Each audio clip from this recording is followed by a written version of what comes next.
Russia invades Ukraine. Over the last 6 months, there has been virtually continual news and coverage regarding Russia's impending invasion of Ukraine. On the morning of February 24th, these concerns were validated. Russia's President Vladimir has practically declared war on Ukraine and authorized Russian troops to invade the nation. Following the declaration, explosion was soon reported across the country. Prior to this announcement, the Russian army stationed 200,000 soldiers, tanks, and artillery equipment along their border with Ukraine, with a portion of this equipment being stationed in Belarus across their border with Ukraine. The Russian army surrounding Ukraine is almost as large as Ukraine's whole military establishment. As soon as the invasion was proclaimed, Russia recognized Luhansk and Donetsk in the Donbas area as separate states and sent their armed forces there. For your knowledge, Russia annexed the Ukraine peninsula of Crimea in 2014 and stationed their forces there. With this setup, there is already some military inside Ukraine, such as in the Donbas area, and about 3/4 of Ukraine's international border is ringed by Russian troops, preparing for a full-fledged offensive invasion. The stage was now set for what may be Europe's bloodiest strike and conflict since World War II. The issue on everyone's mind right now is why Russia and Putin are attacking Ukraine and what the cause may be. The solution to this question is a little more difficult. Let us attempt to dissect and examine the causes and reasons for this battle. Here its stories revealed. To understand the initial reason of this invasion, we must go back more than 3 decades to the late 1980s and early 1990s, when the world's biggest superpower, the Soviet Union, crumbled.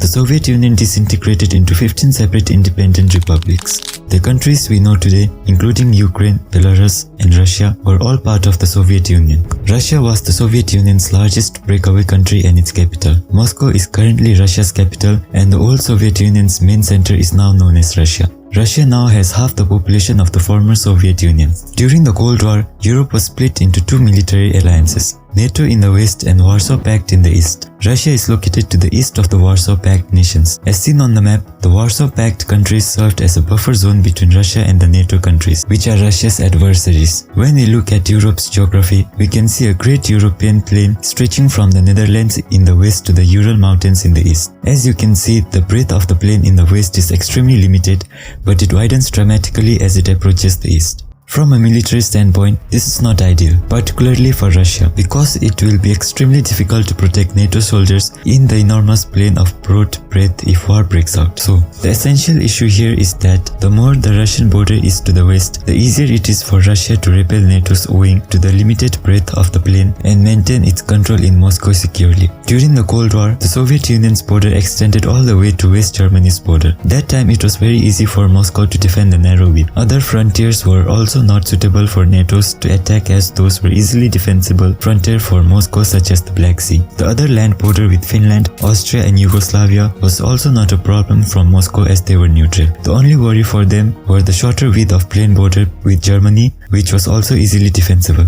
However, things have altered dramatically since then.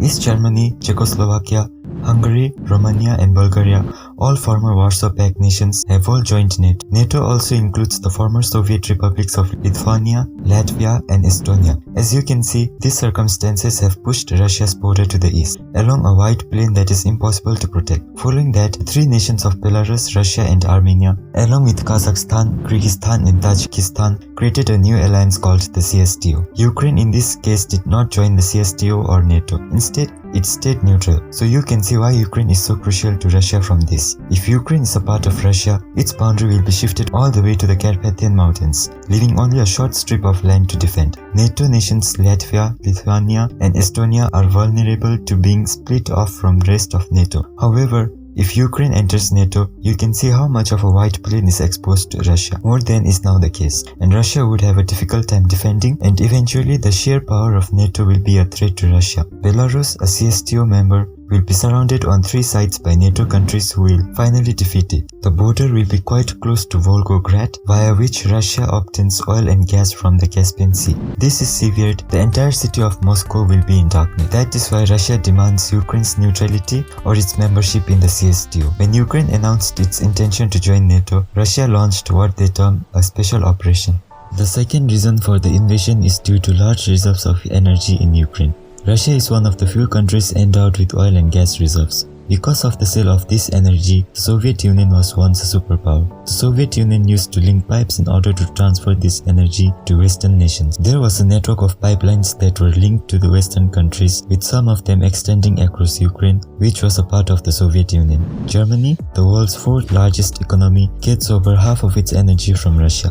The funding that Russia receives is then utilized to build their forces, pay off their debts, and administer the country. When the Soviet Union fell and Ukraine became an independent country, the Ukrainian government asked the Russian government to pay the charges for the operation of Russian energy pipelines across its territory. Russia had no choice but to pay the charges. Only a few years ago, Ukrainians realized that they have enormous supplies of energy in the country's east and west. In their exclusive economic zones, they have also identified a large energy deposit in the Black Sea near the Crimean Peninsula. This posed a threat to Russia in the form of what would happen if Ukraine joined NATO and all NATO nations started buying energy from Ukraine and stopped buying from Russia, including Germany, which is their largest market. Ukraine's previous president had tight connections with Russia. Therefore, this was not a major issue for Russia because Russia believed Ukraine would not cut off their market or join NATO. Years later, the president's position was vacated, resulting in political upheaval and riots in Ukraine.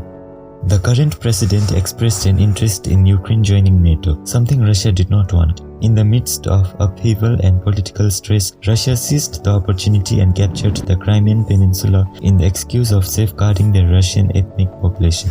Later, the Russians acquired control of the exclusive economic zones that surrounded the peninsula, which housed over 80% of the country's energy reserves. This exemplifies Russia's desire to reclaim its position as a world power. Ukraine's current president has shown interest in recovering Crimea for the country. If Ukraine joins NATO and all NATO nations fight for its re-establishment, then Russia realizes it is a lost cause. As a result, Russia, in my opinion, is invading Ukraine and causing issues so that Ukraine may spend on military rather than energy supplies and competing with Russia. Russia is invading so that Ukraine becomes politically unstable and lacks the infrastructure to use its energy reserves, allowing Russia to seize those reserves. It is also no coincidence that Russia has all seized land close to these reserves, such as Transnistria in western Ukraine, Donbas in Ukraine's east, and Crimea in Ukraine's south. The third cause, in my opinion, is the internal Russian problem. Russian demographics are a concern. Their population is steadily declining. They have a lower birth rate than a lower mortality rate. If Russia waits any longer to carry out this operation, it is likely that they will have fewer military personnel to carry it out. Putin has demanded that the West halt extending NATO boundaries and conduct military operations and training near the Russian border with his permission. In the conflict between Georgia and Russia, the largest war in Europe since World War II, Russia captured their borders, intensified the battle, and firmly won the war, preventing Georgia from joining NATO.